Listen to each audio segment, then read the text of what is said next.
எல்லாருக்கும் வணக்கம். ஒசூர்லேருந்து நம்ம நண்பருங்க 3 பேர் வந்தாங்க. ஜலகண்டேஸ்வரத்துக்கு நைட்டு 8 மணிக்கு ரொம்ப ரிஸ்க் எடுத்து வந்தாங்க. வந்து உள்ளே போய் தரிசனம் பண்ணிட்டு வெளியே வந்து நம்மக்கிட்ட உட்காந்து நம்மக்கிட்ட பேசினாங்க. என்னன்னா, இந்த காடு பகுதியில் நீங்கள் இவ்வளோ ஒரு ரிஸ்க் எடுத்து பண்ணுறீங்களே, பிரமிச்சு போச்சுண்ணா அப்படின்னாங்க. இல்லைப்பா, என்ன இருக்கு, எல்லாம் ஜலகண்டேஸ்வரத்துக்காக தான் அப்படின்ட்டு. அந்த டைமில் நம்ம அந்த கோயிலில் இருக்கிற ஒருத்தரானா ஒரு 50 பாய் 50 பெட்ஷீட்லாம் எங்கிட்ட கேட்டார். அப்போது அதை அந்த 3 பேரில் ஒருத்தர் வந்து, ஆனால் அதை நான் வாங்கி தரேன், ஜலகண்டேஸ்வரத்துக்காக எந்த ஒன்று இருக்கனால. இல்லை நீ வேண்டிட்டு போ, அப்புறம் நடந்ததுக்கு அப்புறம் நீ ஏதாவது பண்ண அப்படின்னா. இல்லைண்ணா, எனக்கு ஏதோ ஒரு நடந்த மாதிரி எனக்கு ஒரு ஃபீலிங்ஸ் வந்துச்சுண்ணா அப்படின்னாரு.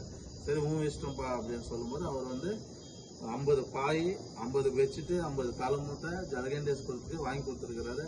மிக்க மகிழ்ச்சி. இதோட அதாவது வந்து இது வந்து 150 தான். 50 பெட்ஷீட்டு 50 தலைமூட்டை 50 பாயன்றது ஒரு 150 எண்ணிக்கை தான். அந்த 150 வந்து பார்த்தீங்கன்னா கோடிக்கணக்கான பேர் தூங்குவாங்க.